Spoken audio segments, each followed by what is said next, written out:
క్రీస్తునందు సహోదరి సహోదరులారా, యేసుక్రీస్తు నామంలో హృదయపూర్వక వందనాలండి. ముందుగా ఇంత మంచి సమయాన్ని ఇచ్చిన తండ్రి దేవునికి ప్రభువైన క్రీస్తు ద్వారా కృతజ్ఞతలు చెల్లిస్తున్నారండి. అందరూ బాగున్నారండి? అందరికీ కూడా నూతన సంవత్సర శుభాకాంక్షలు. వాక్యం చదువుకొని ప్రార్థన చేసుకున్న తర్వాత పాటలోకి వెళ్దామండి. లూకా గారు రాసిన సువార్త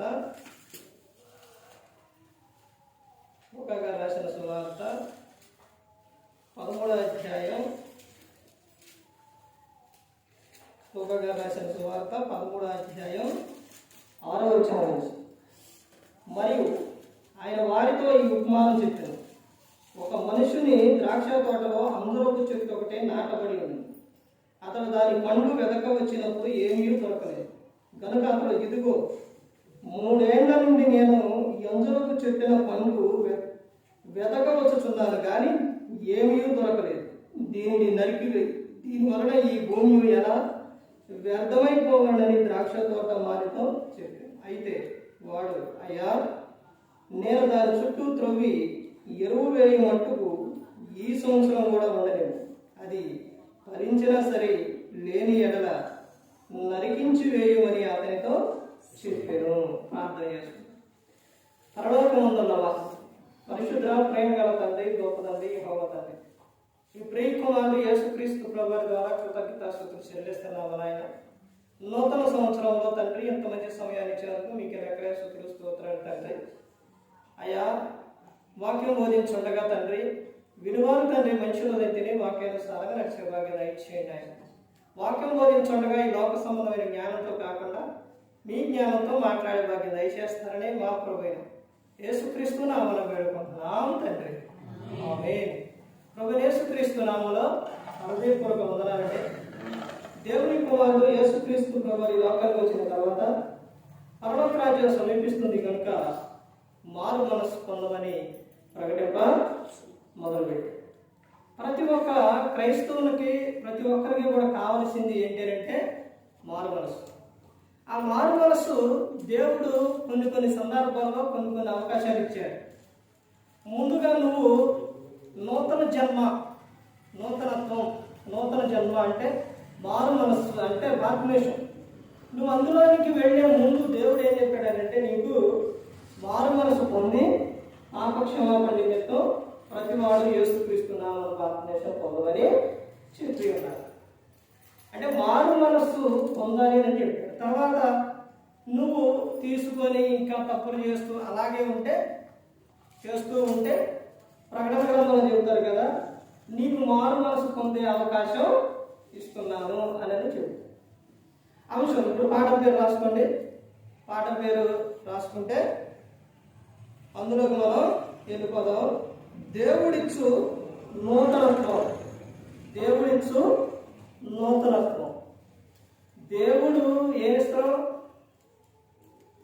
ఏమిస్తారండి? నూతనత్వం. అంటే నువ్వు ఎలా ఉండాలని అంటే, ఎప్పుడు దేవుడు కోరుకునేది ఎలాగంటే, నువ్వు ఎలా ఉండాలని కోరుకుంటానంటే దేవుడు మనందరం ఎవరు? దేవుని పిల్లలు. ఇంకా ఇంకొకటి ఉంది. ఏంటది? ఇప్పుడు లోకంలోని భర్తకు భార్య నచ్చాలంటే ఎలా ఉండాలి? ఆయనకు నచ్చే విధంగా ఉండాలి. ఆయనకు నచ్చే విధంగా అంటే నచ్చడు. అలాగే యేసుక్రీస్తు ప్రభువు ఎవరు అంటే వరుడు, మనం ఎవరంటే వధువు. ఆయన మనల్ని హత్తుకోవాలంటే, మనల్ని దగ్గర తీసుకోవాలంటే ఏ వాసన రావాలి? ఏ సువాసన రావాలి? ఆయనకు నచ్చే వాసన రావాలి. ఆ విధంగా ఉండాలి. మనం ఇంకా ఎవరోనంటే, ఒకటి దేవుని పిల్లలు, రెండోది మనం ఎవరోనంటే తల్లి గర్భంలో నుంచి పాప కానీ బాబు కానీ బయటకు వచ్చినప్పుడు ఎలా ఉంటారు? వైట్ పేపర్ లాగా ఉంటారు. వాళ్ళలో ఎటువంటి ద్వేషాలు కానీ, అసూయలు కానీ, కక్షలు కానీ, వాళ్ళలో మనుషులు పెద్దవాళ్ళతో ఉన్న విధానం ఏది ఉండదు. అది దేవుడు కోరుకుంది ఏంటంటే ఆ విధంగా ఉండాలి. నువ్వు ఈ లోకంలో ఉన్నంత కాలం కూడా నువ్వు ఎలా ఉండాలంటే వైట్ పేపర్ లాగా ఉండాలి. White paper. చెరువు ఉంది, చెరువులో నీళ్ళు ఎట్లుంటాయి? మురికిగా ఉంటాయి. ఆ మురికి నీళ్ళలో పుట్టింది. ఏంటది? కలువు పువ్వు. ఆ నీటి మురికిలో పుట్టిన కలువు పువ్వు బయటకు వచ్చి అది ఎదిగిన తర్వాత అంత వచ్చిన తర్వాత ఆ మురికిని అంటుకొనే వచ్చిందా? ఉందా? లేదు. మురికి అంటుకోదు. అంటుకోనిలా. ఎలా ఉంది? తెల్లగా ఉంది. చూడగానే ఏమనిపించింది? కింద చూడగానే చికాకేది. ఈ నెల అబ్బా, పైన తప్ప పై పువ్వులు ఖచ్చితంగా కోసుకోవాలి అనే విధంగా ఉంటుంది. అదిగో ఈ మురికి లోకంలో, ఈ లోకంలో నువ్వెలా ఉండాలంటే ఆ కలుపు పువ్వులాగా ఉండాలి. తెల్ల కుందేలు తెలుసు మీకు? అడిలో ఉంటాయి తెల్ల కుందేలు. ఆగిపోతాయి అన్నమాట. ఆ తెల్ల కుందేలు పట్టుకోవాలంటే వాళ్ళు పెద్దగా దానికి ఉరులేసి పెద్దగా ఏం చేసే పని ఉండదు. తెల్ల కుందేలు పట్టుకోవాలంటే అది దానికి ఇది ఉండిద్దండి, త్వర ఇది ఉండిద్ది కదా, అందులో నుంచి అది బయటకు వచ్చినప్పుడు దాన్ని పట్టుకోవడానికి వెంట పడితే అది ఏం చేసిందంటే టక్కన దాంట్లో దూరి మరలా రాదు, కనిపెట్టింది. అయితే ఆ వేటగాడు ఏం చేస్తాడంటే అది బయటకు వచ్చిన సమయం చూసి దానికి మురికిగా పెంటగా ఉన్న వాసన వచ్చేది, చికాగ్గా ఉండేది, తీసుకెళ్ళి ఆ త్వరకే దానికి రాస్తారనమాట. రాసేసరికి ఆ వేటగాడిని చూసేది తిరిగి అక్కడ దాకా అలా వచ్చేసి దాన్ని చూడంగానే అందులో దూరదు. ఆ వేటగాని చేతిలో నుండి ఏటగాని చేతిలో పడి చచ్చిపోవడానికైనా సిద్ధపడింది, కానీ ఆ మురికిని ఆ మధ్య మాత్రం అంటించుకోదు. అందులోకి వెళ్ళదు, అంటించుకోదు. ఆ వేటగాని చేతిలో పడి చచ్చిపోయినైనా చచ్చిపోతుంది, కానీ అందులో మాత్రం పోదు.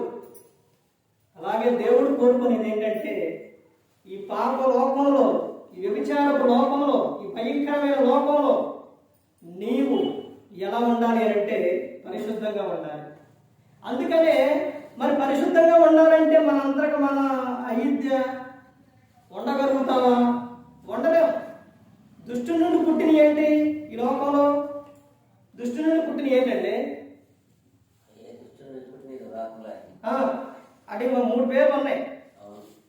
మానవుడు కల్పించుకునే మానవుడు పాడు చేసుకునే ఒక 3 ఉన్నాయి. దుష్టుని నుంచి వచ్చే 3 ఒక 3 ఉన్నాయి. ఏంటి ఆ 3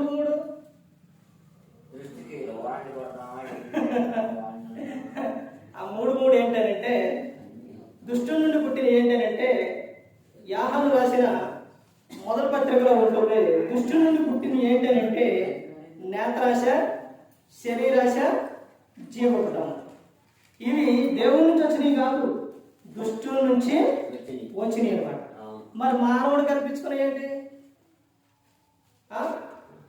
అసలు మానవుడు ఎవరు? దేవుని స్వరూపం, దేవుని పోలిక.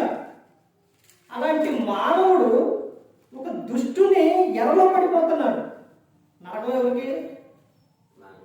అపవాది. మనిషికి నరకం లేదు, నరకం చేయాల మనిషికి చేయాలి. అపవాదికి తన అనుచరులకు నరకం చేస్తే, కానీ మనిషి అందులోకి ఎలా వెళ్ళిపోతాడు? నరకంలోకి. అపవాదిని వెంబడించడం వలన వాడు దాకి వెళ్ళిపోతాడు. వెంబడించడం వలన అపవాదిని వెంబడించిన వారిని అందులో నరకంలో పడేస్తాడు. మరి నూతనత్వం ఎలా వస్తుంది? ఈ నూతనత్వం ఎలా వస్తుంది? మానవుడు కల్పించుకున్న విషయాలు ఏంటి? దుష్టుడు పెట్టిండు మనిషిని పాడు చేయడానికి. నేత్రాశ పెట్టిండు, శరీరాశ పెట్టిండు, జీవపటము పెట్టిండు. మానవుడు కూడా దేవుని స్వరూపం అయ్యి మానవుడు కూడా తెచ్చుకున్న 3 విషయాలు ఏంటయ్యి? మానవుడు ఆట వలన మానవుడు ఏమైపోతున్నాడంటే ఈ రోజున పాడైపోతున్నాడు.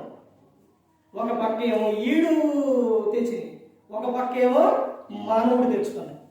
చూడండి, మానవుడు ఏం తెచ్చుకున్నాడు? ఏం తెచ్చుకోనండి? తినుము త్రాగుము సుఖించుము. తినుము త్రాగుము సుఖించుము. మానవుడు తెచ్చుకొని తినటం తాగటం సుఖించడం. ఈ రోజున పండగలు వచ్చినాయనంటే ఏదో కార్యక్రమం అంటే ఏం చేస్తుండో తినటం తాగటం సుఖం. తర్వాత ఏమైపోతుంది? తమ దేహము పాడైపోతుంది. ప్రసంగి 7:17 అధికముగా దుర్మార్గ పనులు చేయకము, బుద్ధిహీనముగా తిరగకము, నీ కాలానికి ముందు నువ్వేళ చనిపోదు. అధికంగా దుర్మార్గ పనులు చేస్తున్నావు, బుద్ధిహీనంగా తిరుగుతున్నావు, కాలానికి ముందే వెళ్ళిపోతున్నావు. చూడండి, లోకంలో తమ దేహాన్ని ఆత్మను కాపాడుకున్న వారు పరిశుద్ధంగా ఉంటారు. ఇప్పుడు దేవుడు నూతనత్వం నీకేమిస్తానని చెప్తాడో నూతనత్వం ఇస్తానని చెప్తాడు. అందులోని మొట్టమొదటిగా లోకసువార్త 17:6 నుంచి 9 వరకు చూస్తే అక్కడ యేసుక్రీస్తు ప్రభువారు ఉపమానం చెప్తారు. ఉపమానం చెప్పారు అని అంటే ఒకవేళ తోట గురించి చెప్పినా, పక్షి గురించి చెప్పినా, లేకపోతే ఎవరి గురించి అలా తీసుకున్నా యేసుక్రీస్తు ప్రభువారు చెప్పే మాట మాత్రం దాన్ని ఎక్కడ తీసుకెళ్తారంటే పరలోకం వైపు తీసుకెళ్తారు. ఎందుకంటే అది శాశ్వతమైనది కాబట్టి. పరలోకం ఎట్టు దిప్పైనా మనిషికి ఏది చెప్పైనా సరే ఎక్కడికి తీసుకెళ్ళాలి? పరలోకానికి తీసుకెళ్ళాలి. ఆ మాటే చెబుతారు. పరలోక సంబంధమైన మాటే యేసుక్రీస్తు ప్రభువారు చెబుతారు. నూతనత్వం చూడండి, ఇక్కడ ఒక తోట ఉంది. యేసుక్రీస్తు ప్రభువారు చెబుతున్నారు, ఉపమానం చెబుతున్నారు. తోట ఉంది. ఆ తోట ఏ తోట అని చెబుతున్నారంటే ద్రాక్ష తోట అని. ఆ ద్రాక్ష తోటలో ఏ చెట్టు ఉందంటే అంజూరపు చెట్టు ఉంది. ఆ అంజూరపు చెట్టు ఆ యజమానుడు వచ్చినప్పుడు చూస్తే ఫలాలు లేవు. ఫలాలు లేకపోయేసరికి చూచినప్పుడు ఆ యజమానుడు ఏమన్నాడు? ఎందుకు ఈ చెట్టు ఇక్కడ, ఎందుకు దీనివలన ఏమైపోతుంది? భూమి అంతా ఇలా ఉండిపోయింది. చెట్టు ఇలా ఏడు అంజూరపు చెట్టు మొత్తం కూడా వ్యర్థమైపోతుంది. దీన్ని తవ్వి తీసేయి, దాన్ని తోట మీద నరికేసేయండి. నరికేయని చెప్పేటప్పుడు తోట మీద చెప్తారు, అయ్యా అక్కడ వచ్చినాక మొత్తం అయ్యే ఉంటుంది. అయ్యా ఈ ఒక్క సంవత్సరం అవకాశం, దీన్ని చుట్టూ తవ్వి ఎరువేసి నీళ్ళు పెట్టి చేస్తాను. ఈ ఒక్క సంవత్సరం ఉండలేము. అప్పటికీ కూడా అది ఫలించకపోతే కాయకపోతే అప్పుడు నరికేద్దాం, తీసేద్దాం అని చెప్పి. నీకు సంవత్సరం వెంట సంవత్సరం ఇస్తాను. నువ్వు ఇంకా ఏ సంవత్సరంలో కూడా నువ్వు ఫలించకపోతే అప్పుడు ఏం చేస్తావు? దెయ్యం ఏం చేస్తారో తెలుసా? దెయ్యం సౌలు గారి జీవితంలోనే సౌలు దేవుని మాట వినకపోతే దురాత్మ అనేది దెయ్యం అపవాది, ప్రభా సౌలు నీ మాట వినట్లేదుగా, ఆయనలో నుంచి నీ ఆత్మను తీసేస్తే నేను వెళ్ళిపోతానని. ఎప్పుడైతే దేవుని ఆత్మ తీసేసిండో దురాత్మ వెళ్ళిపోగానే సౌలు పరిస్థితి ఎలా మారిపోయింది? భయంకరంగా మారిపోయింది. దేవుడు నీకు అవకాశాలు ఇస్తుండవు. నీకు నూతన జీవం, నూతన ఆత్మ, దేవుడు ఇవన్నీ నీకు ఇస్తానని చెప్తుండవు. నీకు సంవత్సరం తర్వాత సంవత్సరం ఇస్తుండవు. కానీ నువ్వు ఫలించే విధానం ఏది? ఫలిస్తున్నావా? ఇంకా చూస్తున్నావు, ఇంకా సమయం ఇస్తుండవు. యేసుక్రీస్తు ప్రభువారు రాకడ ఆయన ఎందుకు రావట్లేదు? పేతురు గారు రాసిన పత్రికలో చెబుతారు, 3:9 ఏమని చెబుతారు తెలుసండి? అక్కడ అడుగుతారు అన్నమాట, ఏరయ్యా వస్తారు అని చెబుతాం. ఎప్పుడు వస్తారు ఆయన అని అంటే, కొందరు ఆలస్యం అని ఎంచుకున్నట్లు ప్రభువు రాకడ ఆయన ఆలస్యం ఎందుకు చేస్తున్నాడు అని అంటే, ఈ లోకంలో అందరూ అంతటను మారు మనసు పొందాలని అందరి పట్ల ఏం కలిగి ఉందంటే దీర్ఘశాంతం కలిగి ఉంటాం. ఏం కలిగి ఉంటాం? దీర్ఘశాంతం కలిగి ఉంటాం. అది గుడింతంలో దీకి మనలో ఒక్కట కాదు, పైన కొమ్ము ఉండింది. అర్థమవుతుందండి? అంతగా ఎదురు చూస్తున్నాడు దేవుడు. అందుకే ఆయన ఆలస్యం చేస్తాడు. ఆయన ఇప్పుడే వస్తే ఎంతమంది నరకానికి వెళ్ళిపోతారు? చాలా మంది వెళ్ళిపోతారు. కానీ ఈ మనుషులందరూ ఎవరు? దేవుని స్వరూపం, దేవుని పోలిక. అలా వెళ్ళటం ఇష్టం లేదు కాబట్టి ఆయన అక్కడ ఆలోచన చేస్తాడు. అంతటను కూడా సువార్త అందాలి, వినాలి అని చెప్తాడు. ఇక్కడ ఏమో చెప్తున్నారంటే చూడండి, నీవు ఫలించాలన్నది దేవుని చిత్తం. దేవుడు నీలో కోరుకొని దేవుడు నీకు ఇచ్చే నూతనత్వం ఏంటంటే నీవు భూమి మీద బహుగా ఫలించాలి అని చెప్తున్నారు. యోహాను సువార్త 15 అధ్యాయం 7, 8, 9 వచనాల్లో చెబుతున్నారు కదా, నీవు బహుగా ఫలించుట వలన నా తండ్రి మహిమపరచబడు, మీరు నా శిష్యులందరూ అని చెప్తారు. శిష్యునికి భక్తునికి అర్థం ఏంటో తెలుసండి? భక్తుడు ఏం చేస్తారు?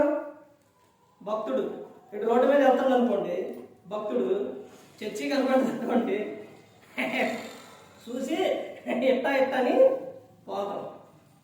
అదే సేవకుడు కనపడ్డాడు అనుకో, వందనాలండి అన్నాం, వెళ్ళిపోతాం. అది భక్తునికి ఉన్న విధానం. ఉండడం, భక్తుడు ఉండడం, చెబుతురు చూస్తురు వెళ్ళిపోతారు. మొత్తం మీరే అంటారు, ఆహా దేవుడే నాకు ఇచ్చాను. ఉండడం భక్తుడు, వెళ్ళిపోతారు. శిష్యుడు పని ఏంటో తెలుసంటే, శిష్యుడు ఏం చేస్తారో ఎప్పుడు వెంటనే ఉంటాడనమాట, విడిచిపెట్టి వెళ్ళిపోడు. భక్తుడు కన్నా చేసినట్టు దండం పెట్టి వెళ్ళిపోవటం, ఎట్టా అనుకొని పోవటం అలాంటివి చేయడం శిష్యుడు. అందుకని యేసుక్రీస్తు ప్రభువు అంటే ఎవరున్నారు? శిష్యులు ఉన్నారు. మీరు సర్వలోకానికి వెళ్ళి సర్వసృష్టి సువార్త ప్రకటించుడి అని చెప్పారు. మీరు ప్రతి ఒక్కరిని కూడా ఏం చేయమని చెప్పారు? శిష్యునులుగా చేయండి అని చెప్పారు. అంటే దేవునికి కావలసింది ఎవరు అంటే శిష్యులు కావాలి. అంటే ఆయన వెంట ఉండాలి, ఆయనతో సహవాసం కలిగి ఉండాలి. మీరు బహుగా ఫలించాలి అని దేవుడు కోరుకున్నారు. అందుకే మీకు ఏమిస్తున్నారు? మరలా ఈ సంవత్సరంలోని నువ్వు మారలేదు, ఈ సంవత్సరంలో రాలేదు, ఈ సంవత్సరంలో తెలుసుకోలేదు, ఈ సంవత్సరంలో వినట్లేదు, మరలా నీకు సంవత్సరం పొడిగిస్తావు. ఎందుకు? ఇకనైనా నువ్వు తెలుసుకుంటావని, మారుతావని, నువ్వు ఫలిస్తావని. నువ్వు భూమి మీద ఎలా ఉండాలంటే నువ్వు బహుగా ఫలించాలి. అది దేవుని ఏమని చెప్తున్నారు? దేవుని చిత్తం అని చెప్తున్నారు. దేవుని చిత్తంలో చాలా ఉన్నాయి. జాగ్రత్తలకు దూరంగా ఉండటమే దేవుని చిత్తం. నిత్యం యేసుక్రీస్తు ప్రభువారి కృతజ్ఞతాస్తుతులు చెల్లించడమే దేవుని చిత్తం. యేసుక్రీస్తు ప్రభువారి ద్వారా నువ్వు బహుగా ఫలించడం వలన అది ఏంటంటే దేవుని చిత్తం. అర్థమవుతుందండి? తర్వాత ఇంకా ముందుకెళ్తే చూడండి, యెషయా గ్రంథం 40వ అధ్యాయం చదివితే చాలా టైం అయిపోతుందండి, రిఫరెన్స్ చెప్తా రాసుకోండి. యెషయా గ్రంథం 40వ అధ్యాయం 31వ వచనం, దేవుడు నీకు నూతనత్వంలో ఇస్తుంది ఏంటనంటే నూతన బలం పొందుదురు. మీరేం పొందుతారంట? నూతన బలం పొందుదురు. నూతన బలం. ఈ రోజున చాలా మందికి కొంచెం లావుకున్నా లేకపోతే ఎట్టున్నా కానీ లోపల మాత్రం ఏముండదు? బలం ఉండదు. ఏ బలం ఉండదు? తమ ఆత్మీయ బలం ఉండదు. అర్థమవుతుందండి? ఊకినే పడిపోతుంటారు, ఊకినే చికాకు వస్తుంది, కోపం వచ్చింది, ద్వేషం వచ్చింది, అన్నీ కూడా తట్టుకోలేని పరిస్థితి. అర్థమవుతుందండి? మనిషి పైకి ఎలా ఉన్నారు? పైకి బాగానే ఉన్నారు, లోపల ఎలా ఉంది? బాగా.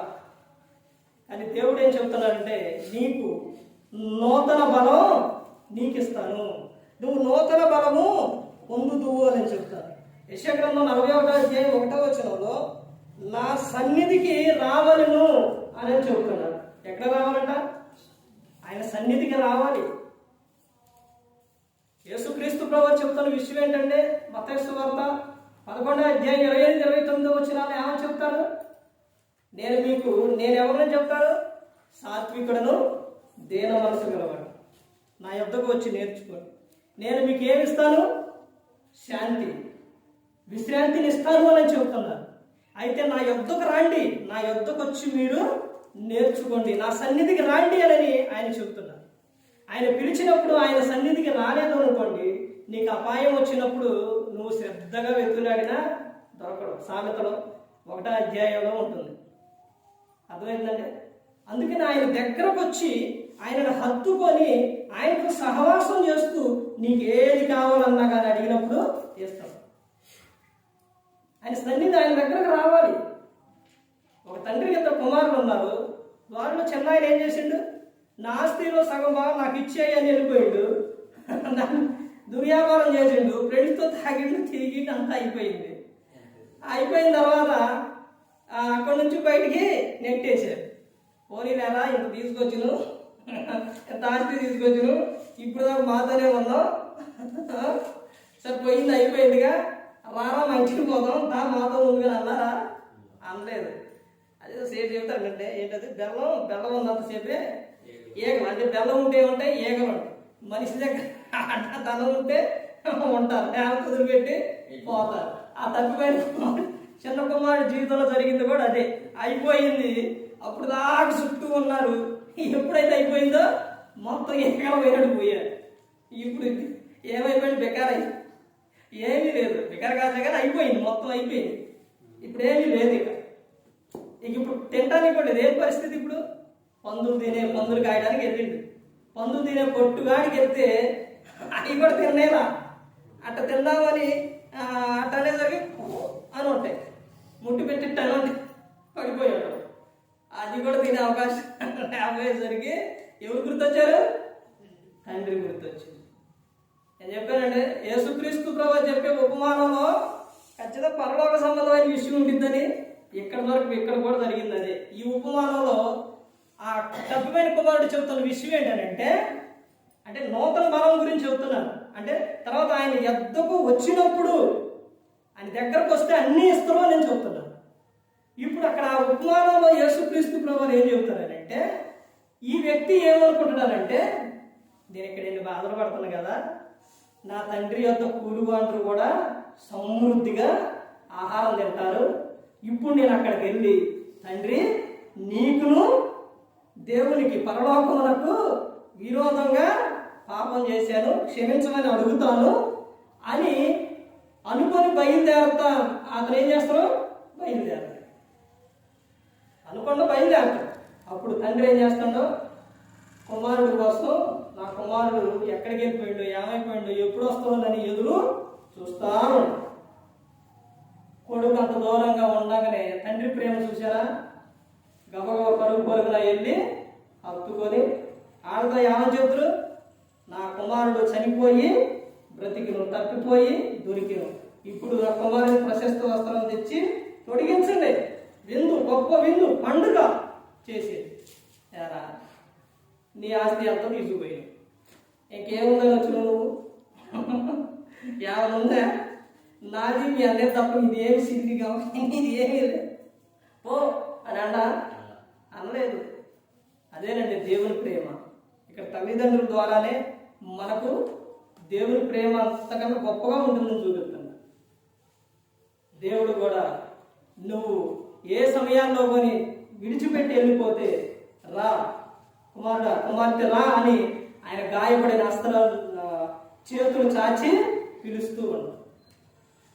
ఆయన యుద్ధకు వస్తే ఇప్పుడు ఆ కుమారుడు దూరంగా ఉన్నప్పుడు అవన్నీ చాలా ఇబ్బందులు పడ్డాడు. అలాగే దేవునికి దూరం అయి నువ్వు ఉంటే చాలా ఇబ్బందులు పడ్డాడు. ఇప్పుడు తండ్రి దగ్గరకు వచ్చినప్పుడు పెద్ద కుమారుడు వస్తాడు. వచ్చినప్పుడు ఏం జరుగుతుందని అడుగుతాడు. ఎవరిని అడుగుతాడు? తండ్రిని అడగడం, పనివాడిని అడుగుతాడు. ఈ తమ్ముడు వచ్చిండు, మీ నాన్న ఇలా చేస్తానంటే అప్పుడు తండ్రి దగ్గరికి వెళ్ళి నాకు ఎప్పుడు ఇలాగా చేసావా అని అడుగుతాడు. నా ఫ్రెండ్స్తో ఆనందించడం ఒక కోరిక.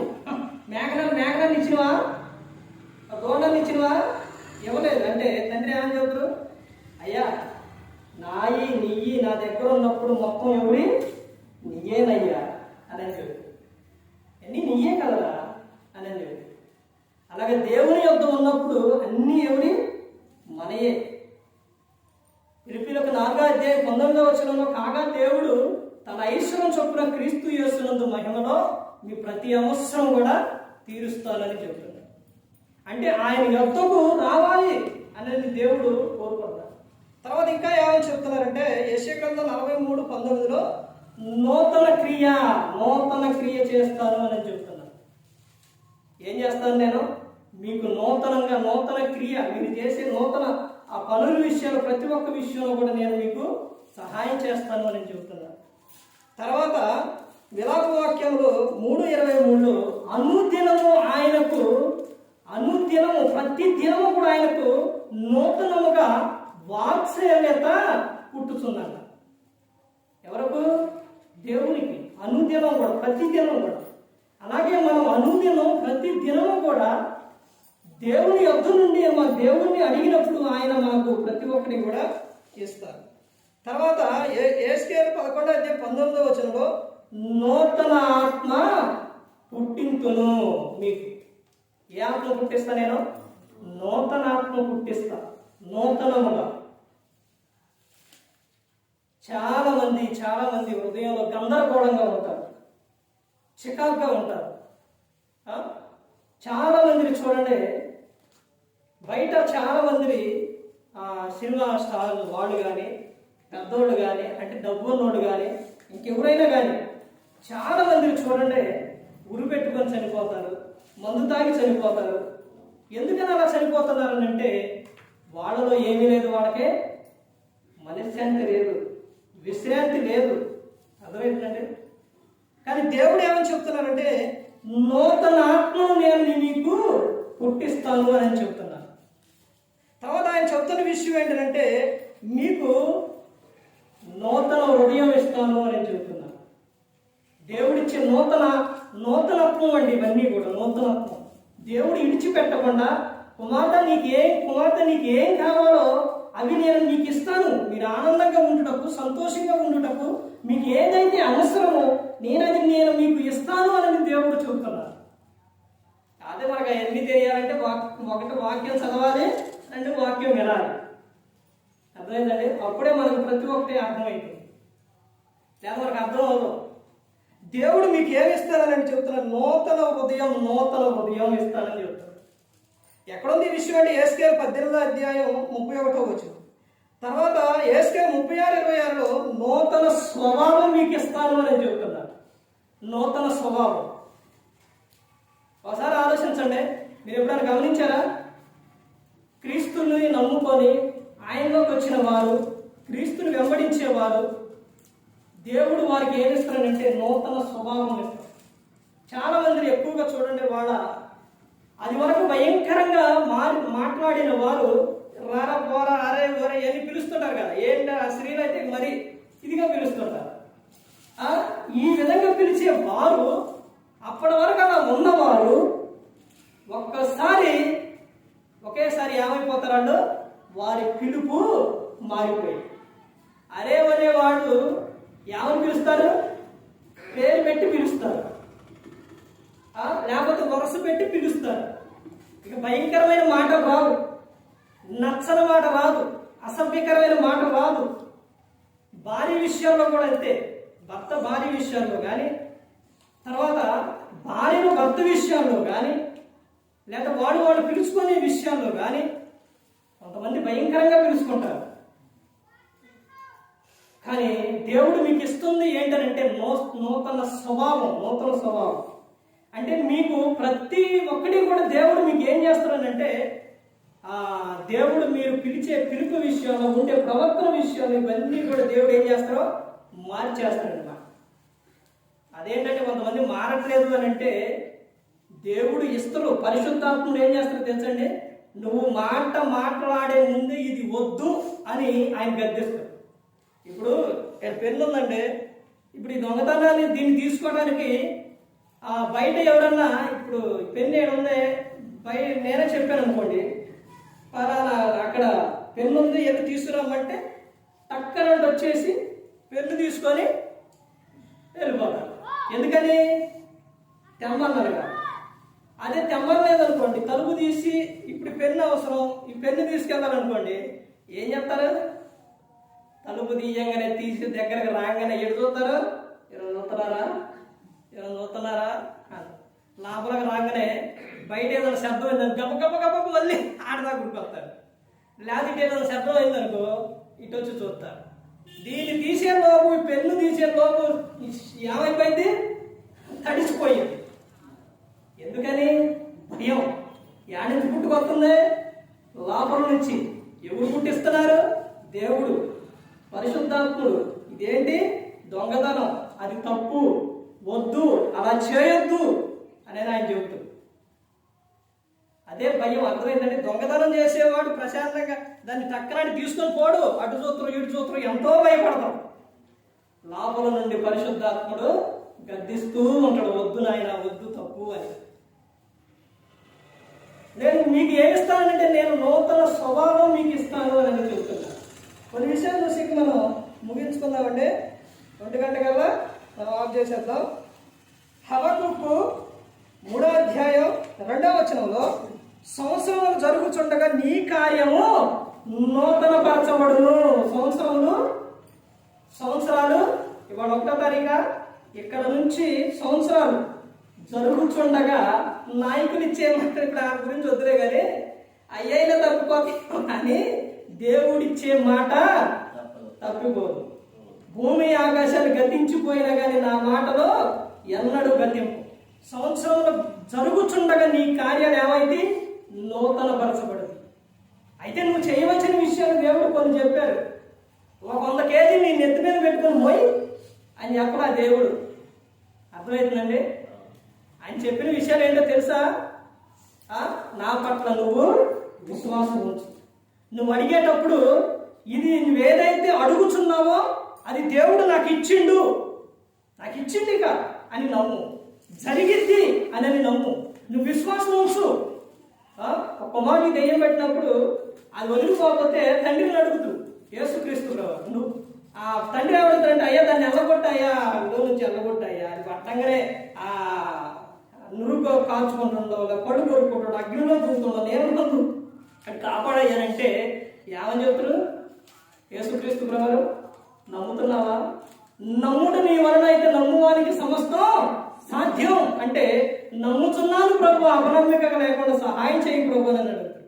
అయితే నువ్వు అడగాలి, నమ్మాలి. అప్పుడు నువ్వు సంవత్సరం జరుగుతుండగా నువ్వు చేసే ప్రతి ఒక్క కార్యం, ప్రతి ఒక్క దాంట్లో కూడా ఏమవుతుందంటే ఆ కార్యము నూతన పరచబడను, అది నెరవేరుతుంది. తర్వాత రోమిలి రాసిన పత్రిక 6వ అధ్యాయం 4వ వచనంలో నూతన జీవం మీకు ఇస్తానని చెబుతున్నారు. ఎప్పుడు వచ్చింది నూతన జీవం? ఎప్పుడు వచ్చిందండి నూతన జీవం?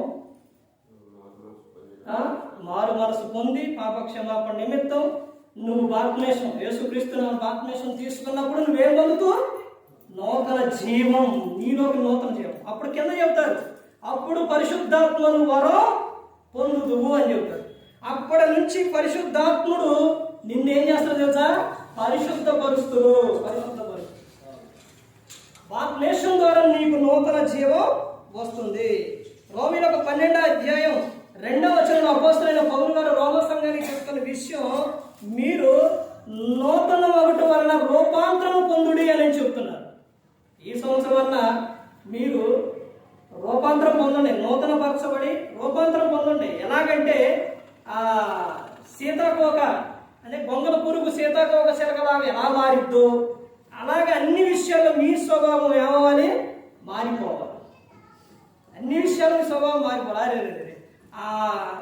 ఆ సంవత్సరంలో ఏంటి ఎలా ఉన్నారు, ఈ సంవత్సరంలో ఏంటి ఎలా ఉన్నారు, దేవుడు ఏంటి ఎంత మార్చిండు, ఎంత మారారు ఏంటి అనే విధానం అనేది రావాలి. తర్వాత కొరింథీయులకు రాసిన 2వ పత్రిక 4వ అధ్యాయం 16వ వచనంలో ఆంతర్య పురుషుడు గురించి చెబుతాడు. అంటే పైకి దేహంలో పైకి మాత్రం నీకు బలం లేకపోయినా లోపల ఉన్న ఆంతర్య పురుషుడు అంటే ఆత్మ ఎప్పటికప్పుడు నూతన పరచబడాలి. అలా నూతన పరచబడాలి అని అంటే నీలో వాక్యం ఉండాలి, ప్రార్థన ఉండాలి, ప్రవర్తన ఉండాలి. నీలో వాక్యం లేకపోయినా, ప్రార్థన లేకపోయినా, ప్రవర్తన లేకపోయినా ఏమైతుందో తెలుసండి, ఇది చాలా ప్రమాదం. అర్థమవుతుందండి? తర్వాత ఇంకా ఏమని చెప్తున్నారంటే రోమిలి రాసిన పత్రిక కొరింథీయులకు రాసిన 2వ పత్రిక 5వ అధ్యాయం 17వ వచనంలో ఎవడైనా క్రీస్తు యేసునందు ఉన్న ఎడల వారు ఎవరంట? నూతన సృష్టి. పాతవి ఏమైపోయినాయి? గతించిపోయినాయి. ఇప్పుడు ఏమైనాయి? క్రొత్తవాయను. ఇప్పుడు ఏమైంది? క్రొత్తవి ఇవన్నీ కూడా. పాత సంవత్సరాలు పాతవి అవన్నీ మొత్తం అయిపోయినాయి, గతించిపోయింది. మరలా నీకు ఆ గతం అవసరంలా. అప్పుడు నేను అట్ట చేసా, ఇట్ట చేసా, వాళ్ళు అట్టన్నారు, వీళ్ళట్టన్నారు, వదిలే అన్నీ కూడా అయిపోయినాయి. ఇప్పుడు నువ్వు నూతన సంవత్సరంలోకి వచ్చావు, క్రీస్తులోనికి వచ్చావు. నువ్వు ఇప్పుడు నూతన సృష్టి, పాతవి గతించిపోయినాయి. నువ్వు ఇప్పుడు ధరించవలసింది ఏంటి అని చెప్తున్నారంటే ఎఫెసీయులకు రాసిన పత్రిక 4:23-24లో నవీన స్వభావం ధరించుకోవాలి. నువ్వేగా కొత్త సంవత్సరంలోకి వచ్చావంటేనే కాదు, అర్థమైందండి. కొత్త బట్టలు వేసుకోవడంతోనే కాదు, అన్ని కొత్తగా చేసుకోవడం కాదు. నీ స్వభావం ఏమవ్వాలి? నవీన స్వభావం అవ్వాలి. నువ్వు మంచి స్వభావం కలిగి ఉండాలి అని చెబుతున్నావు. ఆ విధంగా నువ్వు ఉండాలి. తర్వాత ఇంకా ఏమని చెప్తున్నాను, తీతుకు 3:5 ఇలా మన్నే నూతన స్వభావం ఇవన్నీ పరిచేది, ఇవన్నీ పరిశుద్ధపరిచేది ఎవరనంటే పరిశుద్ధాత్మ మనకు నూతన స్వభావం ఇస్తూ ఉండాలి. పరిశుద్ధాత్మ ఇప్పుడు నడిపించేది ఎవరు అంటే ఇప్పుడు మనల్ని నడిపించే ఆయన పరిశుద్ధాత్మ దేవుడు. హెబ్రీయులకు 6:6 నూతన పరుచుట అసాధ్యం అని చెప్తున్నారు. అంటే ఎవరికి? యేసుక్రీస్తు ప్రభువారిని అంటే నువ్వు మరలా బాహ్యంగా నువ్వేం చేస్తున్నావు అంటే ఆయనని కాళ్ళతో తొక్కుతున్నావు, సిలువేస్తున్నావు. అలాంటి వారిని మరలా మారు మనసు పొందుటకు నూతన పరచాలి అంటే అది అసాధ్యం అని చెప్తాను. అర్థమైందండి. ఎందుకని అంటే క్రీస్తులోకి వచ్చి ఆయన మహిమను అదంతా కానీ రుచి చూచి మరలా నువ్వు వెనకెళ్ళిపోతే అర్థమేంటి? పండిత్ మరలా బురదకి చేరినట్టు కుక్క తన వాంటికి తిరిగినట్టు నీ పరిస్థితి. అలా ఉండకూడదు. తర్వాత ఏమని చెప్తున్నారంటే ప్రకటన 21:2-5 నూతనమైన యెరూషలేము సమస్తమును నూతనమైనవిగా చేస్తున్నాడు. దేవుడు సమస్తం కూడా ఎలా చేస్తున్నాడు? నూతనమైనవిగా చేస్తున్నాడు. సమస్తం కూడా ఎందుకు చేస్తున్నాడు? అవన్నీ కూడా సమస్తం కూడా మన కోసమే. దేవుడిచ్చే నూతనత్వం, నూతన హృదయం నీకు ఇస్తారో, నూతన స్వభావం ఇస్తారో, నీకు ప్రతి ఒక్కటి కూడా నూతనముగా ఆయనకు వాత్సల్యం పుట్టుతుంది కాబట్టి నీకు కూడా ఆయన నూతనముగా ప్రతి ఒక్కటి కూడా ఆయన చేస్తూ నువ్వు ఎప్పటికెప్పుడు ఎలా ఉండాలి అంటే ఎప్పటికెప్పుడు నువ్వు తెల్లగా వైట్ పేపర్ లాగా నువ్వు అలా ఉండాలి ప్రతిదినం. అలా ప్రతిదినం అలా ఉండాలంటే ప్రభుత్వం నువ్వు ప్రారంభించి తర్వాత నిత్యం ప్రభు ఈ రోజంతా నువ్వు నన్ను కాపాడని ప్రతిదినం ప్రతిదినం గాలి పీలుస్తావా? ప్రతిదినం తింటావా? అలాగే ప్రతిదినం ఏం చేయాలి? ప్రార్థన చేయాలి. ప్రతిదినం వాక్యం చదవలేకపోయినా వాక్యాన్ని ఏం చేయాలి? ధ్యానించాలి. అర్థమైందండి. సేవకులు చెప్పిన వాక్యాలు ఏదైనా కానీ అలా ఉన్నాయో లేవో నువ్వేం చేయాలి? పరిశోధించాలి అని అంటే నువ్వు వాక్యాన్ని చదివేవారిగా ఉండాలి. దేవుడిచ్చే నూతనత్వం అసలు అందులోనే ఉంది అద్భుతం. అర్థమైందండి. నీ జీవితం ఎలా ఉంటుందంటే దినదినం ఫలించి అభివృద్ధి చెంది అన్ని విషయాల్లో క్రీడ యాహాను పత్రికలో చెబుతుంది. క్రీడ నువ్వు ఆత్మలో వర్ధిల్లుచున్న ప్రకారం సౌఖ్యముగా నువ్వు అన్ని విషయాల్లో ఏమాలి? వర్ధిల్లాలి. నువ్వు అన్ని విషయాల్లో వర్ధిల్లాలి. ఒక విషయంలో కాదు. నువ్వు చేసే పని విషయాల్లో వర్ధిల్లాలి, చేసే జాబ్ విషయాల్లో వర్ధిల్లాలి, దేవుని పని విషయాల్లో వర్ధిల్లాలి, నువ్వు ఆత్మీయంగా వర్ధిల్లాలి. అన్ని విషయాలు నువ్వేవాలి? వర్ధిల్లాలి. నువ్వు అలా వర్ధిల్లినప్పుడు దినదినం సంవత్సరం నువ్వు దేవునిలోని తర్వాత నీ పనుల విషయాల్లో కూడా నువ్వు వర్ధిల్లినప్పుడు దేవుడు నిన్నేం చేస్తారో దేవునికి మహిమ వస్తుంది నీకు. నా పిల్లలు ఎంత చక్కగా అది పాపంలో కాదు, లోకంలో కాదు. అర్థమైందండి. దేవునిలో అపోస్తలుడైన పౌలు గారు ఆనందించమని చెప్పాడు. ఎలా చెప్పారంటే ఫిలిప్పీయులకు 4:4 ఎల్లప్పుడూ ఆనందించుడి, మరలా చెప్పుదును ఆనందించుడి. ఎలా ఆనందించాలి? ప్రభువునందు ఆనందించు. ప్రభువులోనే ఉంది ఆనందం. నీకు ఏది కావాలన్నా కానీ ఆయన యొద్దకు వచ్చి ఆయన హత్తుకొని ఆయనతో నువ్వు ఉన్నప్పుడు ఆయన నీకు ప్రతి ఒక్కటి కూడా ఇస్తాడు. అలా జరగాలి అంటే నిత్యం ప్రతినిత్యం అంటే ఒక ఉపమానం యేసుక్రీస్తు ప్రభువు చెబుతారు. ఏమని? అన్యాయస్తుడైన న్యాయాధిపతి ఉంటాడు తెలుసండి. ఎన్నాళ్ళు బైబిల్ ఉన్నాను. ఆ న్యాయాధిపతి దగ్గరకు ఒక విధవరాలు వచ్చింది న్యాయం తీర్చమని. ఒకసారి వచ్చింది పట్టించుకోడు, మరలా వచ్చింది పట్టించుకోడు, మరలా వచ్చింది. వచ్చినప్పుడు అప్పుడు దోత్రం ఎందుకు ఇన్నిసార్లు వస్తుంది, ఎందుకు ఇన్నిసార్లు వస్తుందని ఆమెను పిలిచి ఆ అవసరం ఏంటో తెలుసుకొని ఆ అవసరం తీర్చి పంపిస్తాం. అక్కడ యేసుక్రీస్తు ప్రభువారు ఏం చెప్తారంటే, ఆమె ఎలా వచ్చింది, నిత్యం వచ్చింది. నిత్యం వచ్చి ఏం చేసింది, తర్వాత ఇంకో విషయం ఏంటంటే, వచ్చి ఆమె రావటానికి విసుగలేదు, విసుగక ఆడకొచ్చింది. వచ్చి ఏం చేసింది, గోజాడింది. అర్థమైందండి, గోజాడింది. అలాగే నువ్వు నిత్యం ప్రార్థన చేయాలి, విసుగకు ప్రార్థన చేయాలి, గోజాడుతూ ప్రార్థన చేయాలి. అప్పుడు యేసుక్రీస్తు ప్రభువు చెబుతారు, అన్యాయస్తుడైన ఆ న్యాయాధిపతి దగ్గర కావాలని సార్లు వచ్చినప్పుడు ఆయనే న్యాయం తీర్చినప్పుడు జీవము గల దేవుడు మీ అవసరం తీర్చడా, తీరుస్తారు అని యేసుక్రీస్తు ప్రభువు చెబుతారు. అయితే మరలా నేను వచ్చినప్పుడు భూమి మీద విశ్వాసం కనుగొందునా అని చెబుతారు. అంటే మనుషుల్లో ఏముండట్లేదు, విశ్వాసం కనబడట్లేదు. విశ్వాసం లేకుండా దేవునికి విషయం ఉండుట అసాధ్యం. అందుకని విశ్వాసం కలిగి ఉండాలండి. దేవుడు ఎప్పటికప్పుడు ప్రతి దినం కూడా మనలను పరిశుద్ధపరుస్తుంది. భార్య తప్పు చేస్తుంది అనుకోండి, అంటే ఏదన్నా పనుల విషయాలు తప్పు, అంటే బయట విషయాలు కదా ఈ కాదు, ఇంటిలోనే ఏదైనా పని చేయలేదు అనుకోండి, ఏదన్నా కొంచెం వస్తువులు సికాకుగా ఉన్నా లేకపోతే ఏదైనా పని చేయకపోయినా భర్త ఏం చేస్తారు, ఏమ్మా ఏంటి ఈ సికాకు, ఏంటిది, ఏంటయ్యి, ఏంటి చెయ్యవే, ఏంటి ఇలా చెయ్యమ్మా అని చెప్తారు. ఎందుకు నిన్ను బాధ పెట్టారనే, ఎందుకు చెప్తుండే అవన్నీ కూడా, అవన్నీ శుభ్రంగా ఉంటే, అవన్నీ చక్కగా ఉంటే ఇల్లు ఎలా ఉంటుంది, శుభ్రంగా ఉంటుంది. అవన్నీ నువ్వు చక్కగా చేసుకుంటే నీకు బాగుంటుంది. చూసిన వాళ్ళు ఏమనుకుంటారు, ఆహా సామెత చెబుతారు, ఇల్లును చూసి ఎల్లాలను చూడని చెప్పేవాడు. అలాగే నువ్వు ఎన్ని నీట్గా ఎన్ని చేసుకున్నప్పుడు, చక్కగా ఎన్ని చేసుకున్నప్పుడు చూసేవారు ఏమనుకుంటారు, చాలా చక్కగా ఉన్నాయి. అలాగే దేవుని పిల్లలు మనమందరం కూడా ఎవరనంటే దేవుని పిల్లలు. అంటే మనం వధువును కాబట్టి వరుడు యేసుక్రీస్తు ప్రభువారు ఆయన మనల్ని ఏం చేస్తుండంటే ప్రతి దినము కూడా మనలను పరిశుద్ధపరుస్తుండో, ఇగో ఈ పని విషయాల్లో, ఈ మాట విషయాల్లో, ఈ ప్రవర్తన విషయాల్లో మీరు జాగ్రత్త కలిగి ఉండండి అని ప్రతి దినము మనకు ఆయన ఏం చేస్తుండో గుర్తు చేస్తుండో. అందుకనే నూతన హృదయం, నూతన స్వభావం, నూతన జీవం, నూతనత్వం ఇవన్నీ కూడా ఇస్తూ ఉండదు. సంవత్సరం వెంట సంవత్సరం, సంవత్సరం వెంట సంవత్సరం ఇస్తూ ఉండదు. కాబట్టి అందుకని ప్రతి ఒక్కరు గమనించుకొని ప్రతి ఒక్కరు కూడా తెలుసుకోవాలి. అర్థమవుతుందండి. మరలా సంవత్సరం వచ్చేసరికి నీ అభివృద్ధి ఎలా ఉండాలి. ఇప్పుడు పిల్లవాడు 1వ తరగతి, నెక్స్ట్ సంవత్సరం 2వ తరగతి, నెక్స్ట్ సంవత్సరం 3వ తరగతి. అక్కడి నుంచి ఆ 3లోనే ఉండరు. మరలా సంవత్సరం వచ్చింది 3, మరలా 3.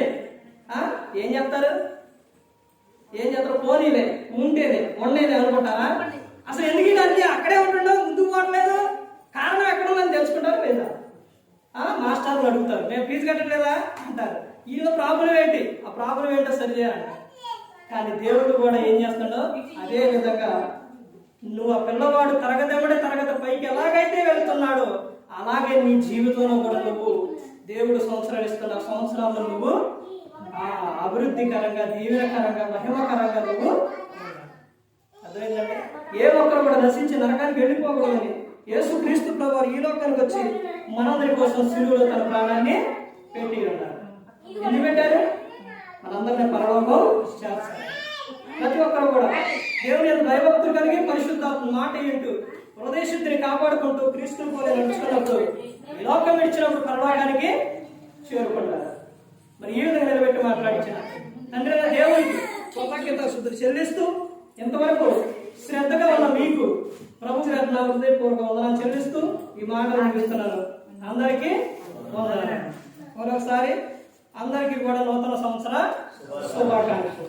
అందరూ కూడా తలలో వచ్చినట్టయితే చివరగా ప్రార్థన చేస్తాం.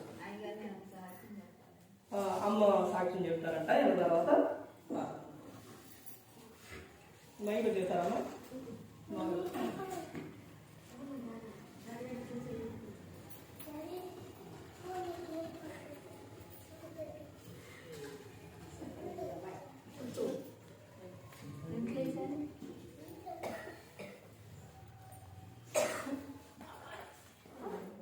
మీ అందరికీ నా